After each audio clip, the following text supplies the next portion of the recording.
Assalamualaikum warahmatullahi wabarakatuh. Salam sejahtera untuk kita semua.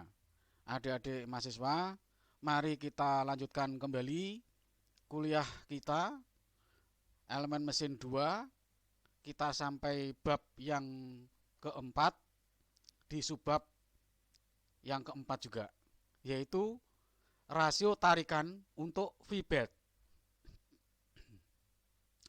Sebuah V-bed dengan sebuah alur pule ini ditunjukkan pada gambar 2 di sini. Nah,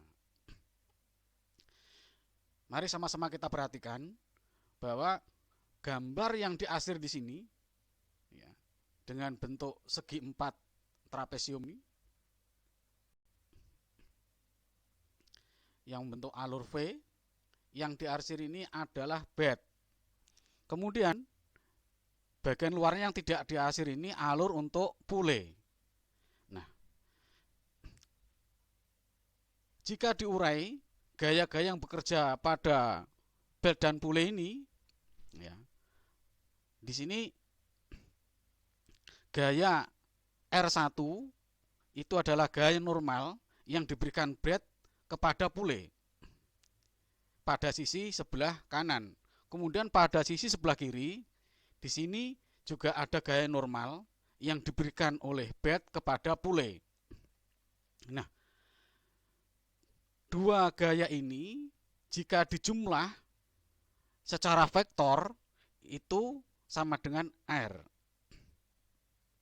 Jadi R di sini adalah total resultan gaya reaksi atau gaya reaksi normal R1 dan R2. R1 dan R1 di sini dijumlah.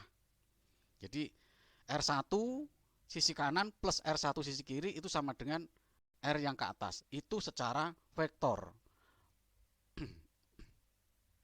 Kalau secara skalar, maka kita harus mengurai R1 yang sisi kanan di sini, diurai komponen ke arah sumbu Y di sini, ya. Maka yang komponen ke arah sumbu Y di sini yang ke bawah, komponen R1 yang kanan di sini ya R1 sin beta di sini. Kemudian yang sebelah kiri sini juga sama, R1 sin beta. Betanya itu di sini. Ya. Jadi dua beta sudut yang dibentuk oleh alur V pada pule dan pada bed di sini itu dua beta. Nah, separuhnya ini beta. Beta itu sama dengan sudut yang di sini. Nah, sehingga yang vertikal di sini R1 sin beta. Sehingga penjumlahan skalarnya itu ya R sama dengan R1 sin beta plus R1 sin beta juga. Sama dengan 2R1 sin beta. Nah, sehingga R1-nya sendiri sama dengan R dibagi 2 sin beta. Sementara gaya gesek itu sama dengan gaya gesek itu di sini. Antara pada permukaan antara bed dan pule di sini itu ada gaya gesek. Gaya geseknya itu sebenarnya sama dengan mu R1 saja. Tetapi karena di sini ada dua gesekan, ada dua gaya gesek, maka dikalikan 2 di sini. Nah, jika diurai itu gaya gesek ini sama dengan mu dikalikan R dikalikan kosek beta. Kemudian nah, rasio tarikannya itu rumusnya sama dengan kalau diurai ya sama dengan 2,3 log T1 per T2. Sama dengan mu dikalikan theta, nah itu sudut kontaknya, kemudian dikalikan kosek beta. Nah, kalau pada V-bed ya, kalau pada flat bed atau bed datar itu tidak ada kosek betanya. Nah, tapi pada V-bed rumusnya seperti ini. Nah, kemudian kita langsung contoh soal. Nah, perhatikan baik-baik. Sebuah kompresor membutuhkan daya 90 kW pada putaran 250 rpm. Ini digerakkan oleh V-bed dari sebuah motor listrik yang berputar pada 750 rpm.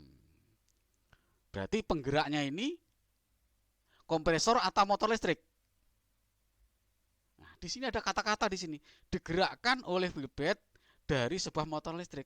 Berarti motor listrik ini adalah penggerak. Nah, penggeraknya ini berputar pada 750 rpm. Sehingga kita ini dari kata-kata ini, penggerak itu disimbolkan dengan angka 1.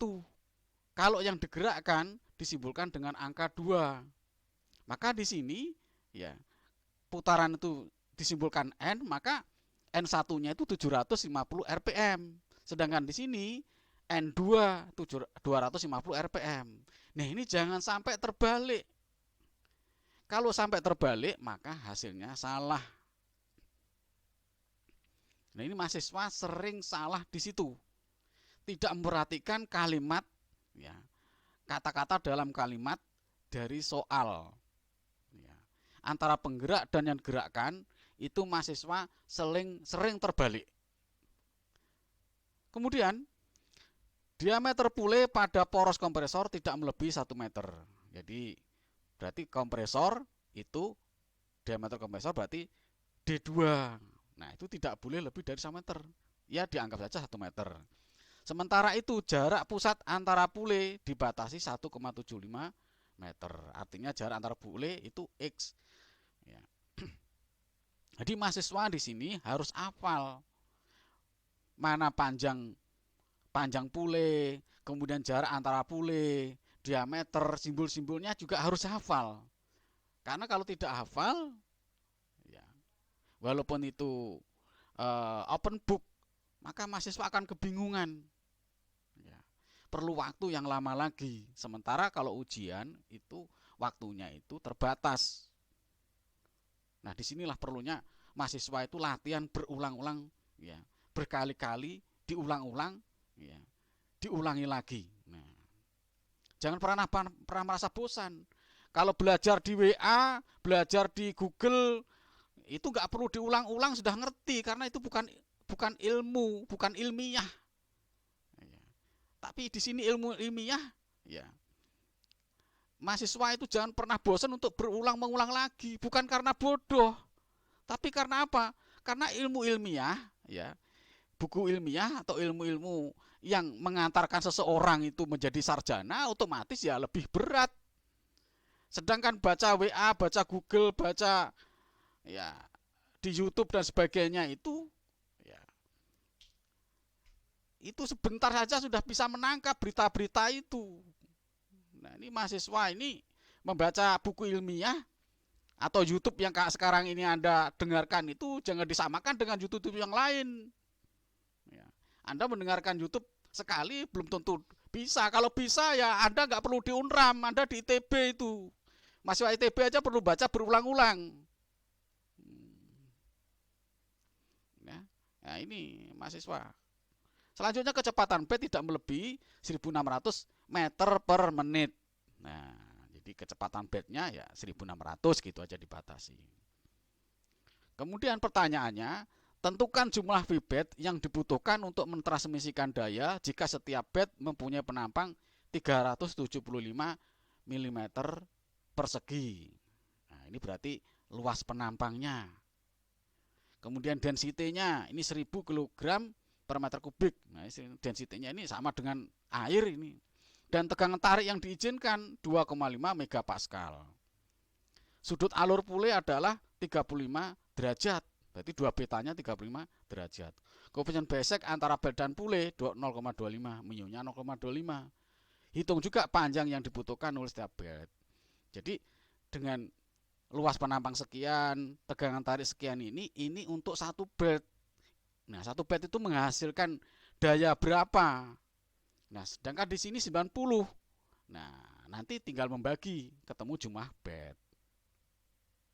Nah, ini penting. Penyelesaian yang pertama itu diketahui, ini penting. Ya, penting di sini.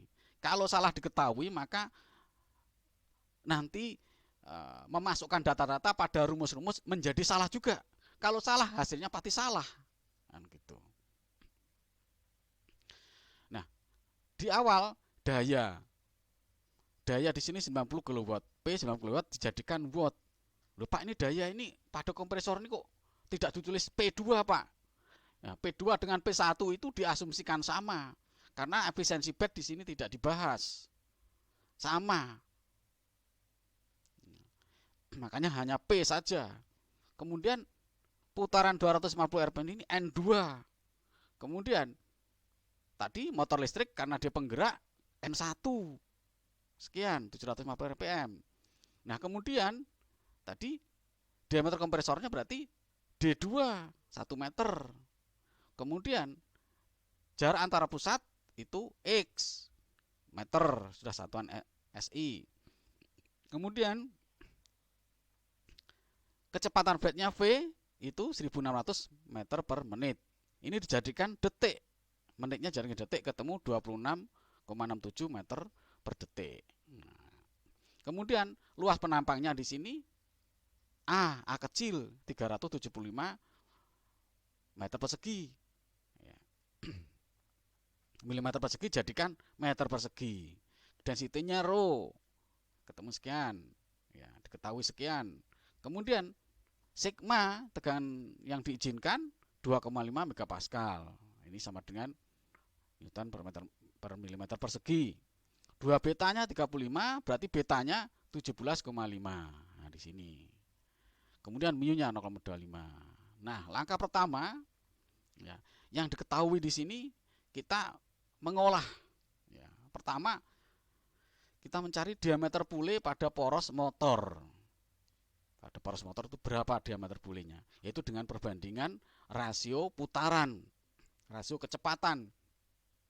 N1 per N2 sama dengan D2 per D1. Ya, jangan terbalik. Ya. Sehingga D1-nya ketemu sekian. Ya.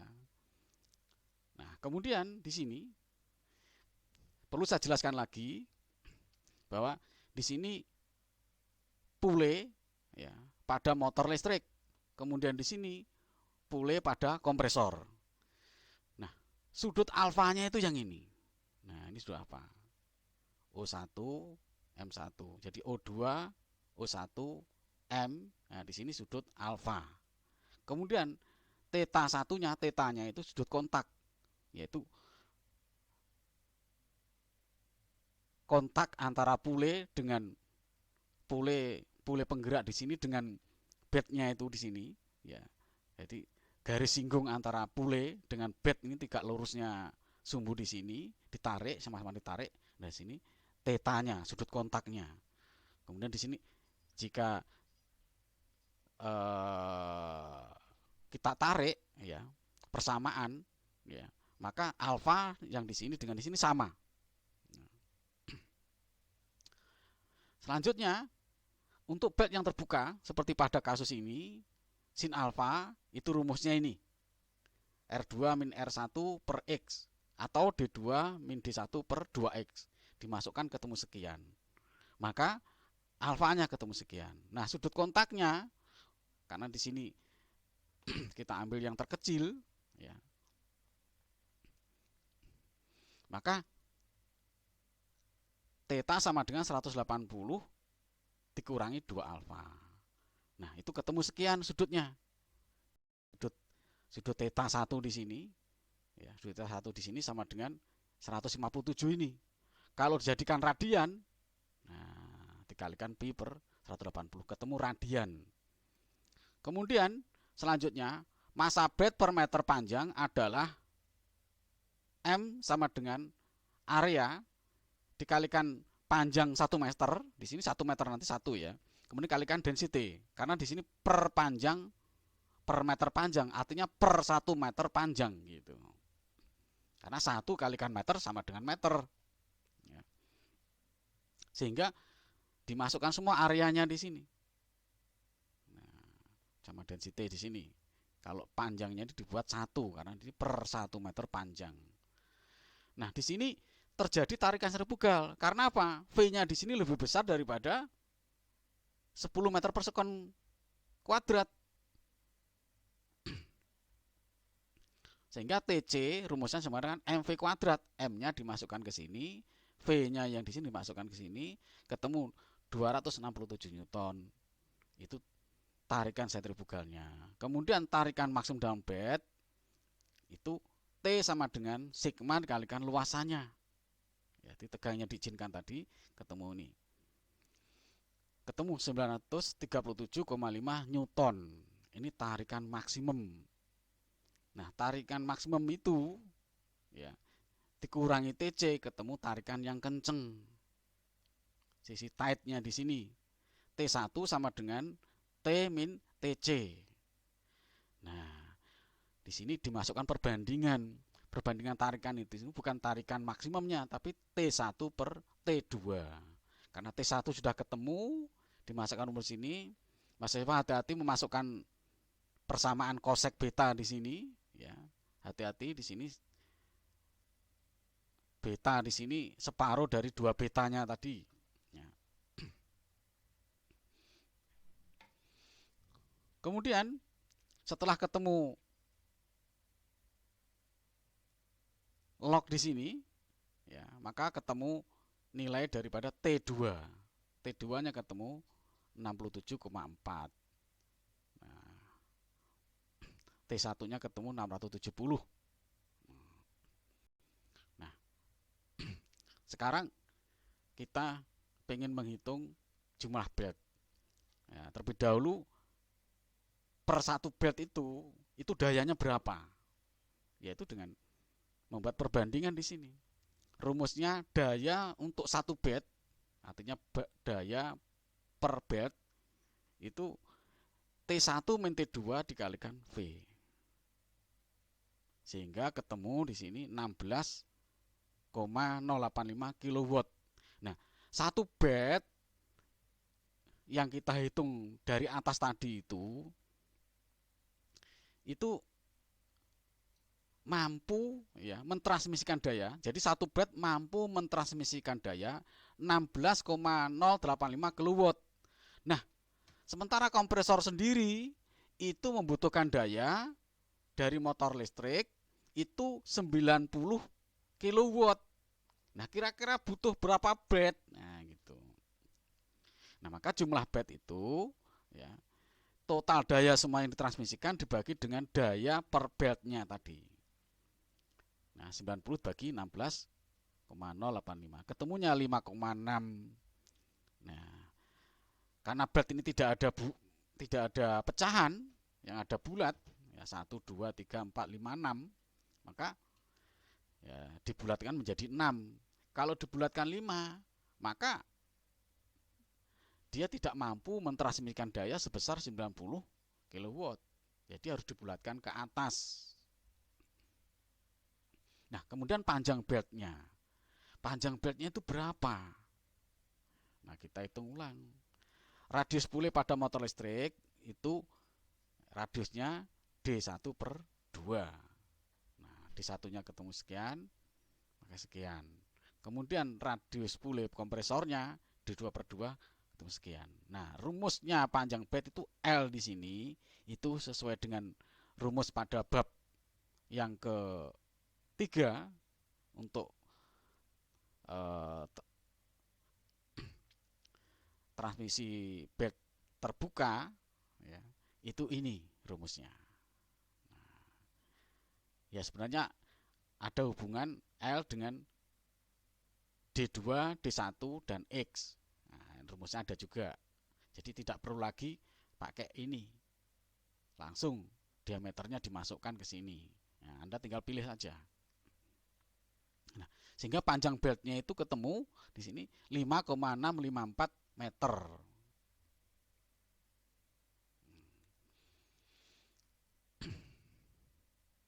Jadi seorang perancang itu mencari bed yang panjangnya berkisar ini, ya, berkisar ini.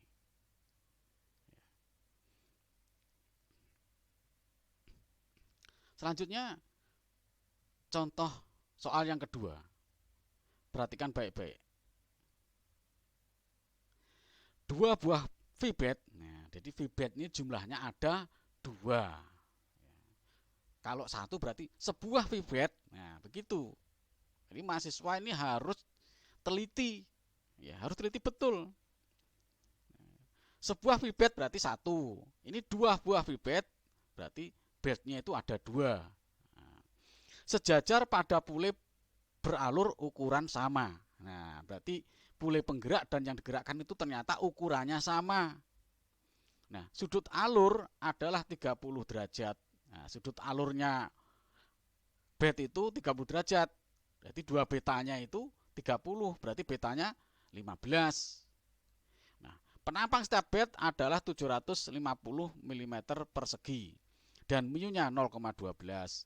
Density material bed 1,2 megagram per meter kubik, berarti 1200 kg per meter kubik.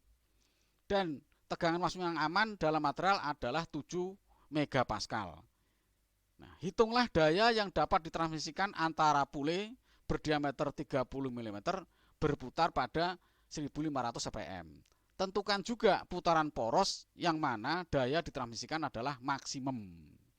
Nah, ini soalnya agak sedikit ringkas ya. Nah, kita selesaikan dengan mencatat variabel yang diketahui. Nah, karena di sini diawali dengan dua buah pipet, maka jumlah itu n ya, number ya, n sama dengan 2. Nah, kemudian di sini sudut alur itu 2 beta sama dengan 30, maka betanya 15. Ya. Kemudian di sini diketahui luasannya A 750 meter persegi, ini jadikan meter persegi. Kemudian mu-nya 0,12, jadi diurutkan. Ya, diurutkan. Setelah mu sekian, kemudian baru density-nya. Ya, rho 1,2 megagram per meter kubik dijadikan kilogram, berarti 1200 kg per meter kubik. Setelah itu di sini tegangan yang diizinkan sigma 7 megapascal, ini sama dengan 7 kali 10 pangkat 6 Newton per meter persegi. Nah, ini satuannya meter persegi ya, bukan milimeter persegi, tapi dibuat meter persegi. Kemudian diameter ini kita kenapa nggak dibuat D1 D2 Pak? Ya karena D1 dan D2 itu sama diameternya di sini, ukurannya sama. Nah, maka Anda buat D1 atau D2 300 mm boleh-boleh saja. Karena kalau diameternya sama, maka putarannya pun juga sama. N1 dan N2 ini sama 1500 rpm. Nah, maka penyelesaiannya yang harus dijawab sekarang massa bed per 1 meter panjang. Itu rumusnya seperti data tadi, M sama dengan ya, area kalikan length atau panjangnya kalikan density. Lengthnya ini selalu 1 di sini, selalu 1. Kemudian semua variabel dimasukkan, ketemulah massa bednya 0,9 kg per 1 meter, maksudnya begitu. Jadi masanya bukan kilogram, tapi kilogram per 1 meter. Nah, kemudian kecepatannya itu sama dengan PdN ya, dibagi dengan 60. Karena kita 60 di sini menit menjadi detik. Ini rumusnya, dimasukkan semua, ketemu 23,56 meter per detik. Nah, karena ini lebih dari 10 meter per sekon, maka ada tarikan sentrifugal di sini. Nah, seperti data tadi rumusnya TC sama dengan MV kuadrat, dimasukkan semua ketemu 500 Newton. Sedangkan tarikan maksimum rumusnya juga sama dengan ini, ya T sama dengan sigma kali A, dimasukkan semua ketemu 5250 Newton. Ini maksimumnya. Nah, maksimum ini ya T di sini rumusnya sama dengan T1 plus TC. Nah, kalau T1 yang kita cari, tarikan sisi kencangnya itu T min TC. Ketemu sekian, 4750 Newton. Nah, kemudian di sini karena pule punya ukuran sama, maka sudut kontaknya 180 derajat. Ini sama dengan pi radian. Artinya theta di sini sama dengan pi atau 3,14 radian. Nah, tarikan kita ingin mencari T2 ya otomatis dengan rumus ini, rumus rasio tarikan ini. Nah, ini semua data dimasukkan, ya. T1 dimasukkan ke sini, ya. Kemudian mu-nya dimasukkan, theta-nya itu P di sini. Kemudian betanya itu 15 derajat, maka ketemu di sini. T2 ketemu 1105 Newton. Nah, sehingga daya yang ditransmisikan, ya, itu rumusnya ini.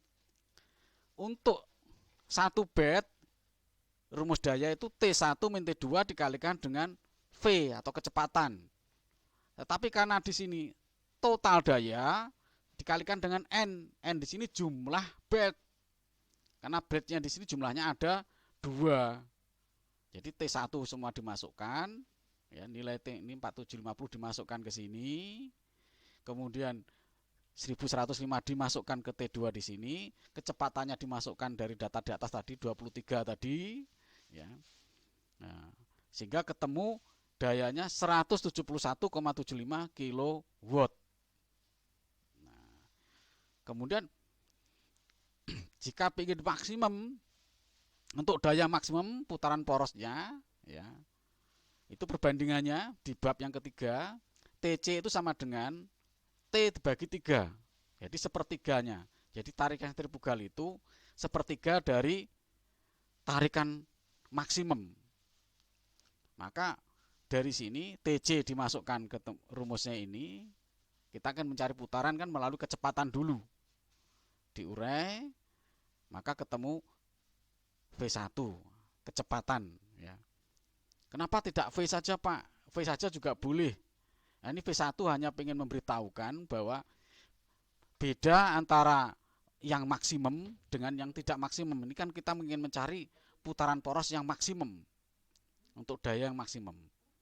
Nah, sehingga putaran poros menjadi dimasukkan V sama dengan PD N1 per 60. Nah, N1 di sini yang kita cari. D-nya sudah ada 0,3. D1, D2 sama. Nah, jadi V-nya di sini dimasukkan di sini. Sehingga putaran poros maksimum itu 2809 rpm. Itu jika daya maksimum. Nah, ini latihan. Nah, yang satu ini latihan pertama 3 VBET. Nah, berarti N-nya itu sama dengan 3. N-nya ada 3. Kalau di sini sebuah VBET berarti N-nya sama dengan 1. Ya gak usah disebutkan kalau 1. Nah, jadi ada 4 soal, ya, silakan dikerjakan dan dikumpulkan nanti sesuai dengan pengumuman kita. Demikian, semoga bermanfaat. Selamat belajar. Wassalamualaikum warahmatullahi wabarakatuh.